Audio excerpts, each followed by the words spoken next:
बिहार में मजबूत कनेक्टिविटी के लिए तरह तरह के प्रयास किए जा रहे हैं। मेट्रो ट्रेन, एयरपोर्ट के अलावा एक्सप्रेस वे का जाल बिछाया जा रहा है। ज्यादातर एक्सप्रेस वे बिहार के सीमावर्ती राज्य से कनेक्ट हो रहे हैं। वहीं कुछ एक्सप्रेस वे राज्य के जिलों की भी कनेक्टिविटी को आसान बना रहे हैं। इसी कड़ी में बिहार के एक और राष्ट्रीय राजमार्ग का निर्माण होने जा रहा है। यह राज्य के उत्तरी और पश्चिमी हिस्से के बीच सुलभ संपर्कता को बढ़ावा देगा।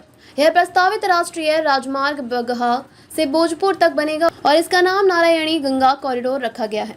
यह सड़क 225 किलोमीटर लंबी होगी और इसके निर्माण में कुल 15,450 करोड़ रुपए खर्च होंगे। जानकारी के मुताबिक पथ निर्माण विभाग ने इस महत्वाकांक्षी परियोजना के लिए केंद्रीय सड़क एवं परिवहन राजमार्ग मंत्रालय को प्रस्ताव भेजा है। विभाग ने केंद्र से अनुरोध किया है कि वह इसकी फिजिबिलिटी रिपोर्ट तैयार करे ताकि डिटेल प्रोजेक्ट रिपोर्ट बनाने की प्रक्रिया शुरू की जा सके।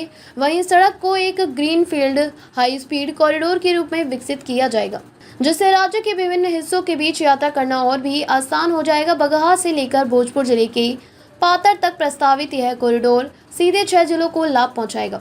यह जिले भोजपुर, सारण, सीवान, गोपालगंज, पश्चिम चंपारण है। इसके अलावा उत्तर बिहार के अन्य इलाके भी कनेक्ट हो सकेंगे। इस परियोजना में गंडक नदी पर एक नया पुल भी निर्माणाधीन है, जो यात्रा को और भी सुलभ बनाएगा। और आरा के पातर में यह कॉरिडोर पटना आरा सासाराम हाई स्पीड कॉरिडोर से जुड़ जाएगा, जिससे बगहा से आरा होते हुए सासाराम और वाराणसी कोलकाता एक्सप्रेसवे होते हुए यूपी जाना आसान होगा। इससे आगे के क्षेत्रों के लिए यात्रा का समय और दूरी कम हो जाएगी। नारायणी गंगा कॉरिडोर को भविष्य में गोरखपुर सिलीगुड़ी एक्सप्रेसवे से भी कनेक्ट किया जा सकता है।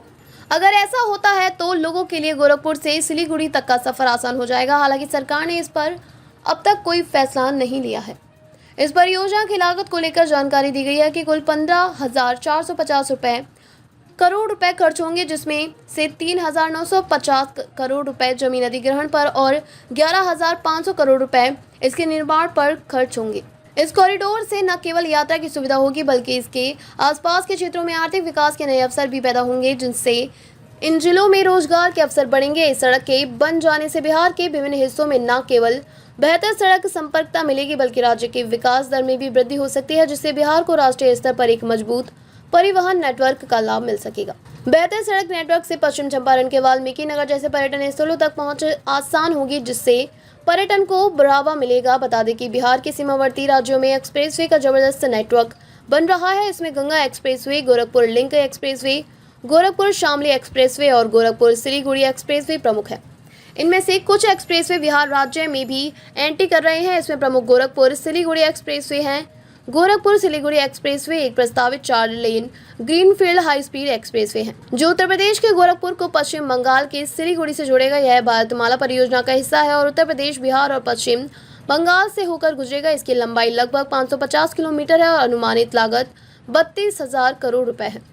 परियोजना का लक्ष्य 2028 तक पूरा करना है। इस एक्सप्रेसवे का प्रस्ताव अलाइनमेंट गोरखपुर के रिंग रोड से शुरू होकर बिहार के गोपालगंज, पश्चिम चंपारण, पूर्वी चंपारण, शिवहर, सीतामढ़ी, मधुबनी, सुपौल, अररिया और किशनगंज जिलों में होकर पश्चिम बंगाल में प्रवेश करेगा। यह एक्सप्रेसवे उत्तर प्रदेश, बिहार और पश्चिम बंगाल को बेहतर कनेक्टिविटी देगा, जिससे इन राज्यों के बीच व्यापार और परिवहन को बढ़ावा मिलेगा। इस सड़क का 417 किलोमीटर हिस्सा बिहार में होगा। सड़क 4 लेन बनाई जाएगी, लेकिन 6 लेन के हिसाब से 100 मीटर चौड़ाई में भूमि अधिग्रहित की जाएगी, ताकि भविष्य में इसे चौड़ी करना पड़े तो दिक्कत ना हो।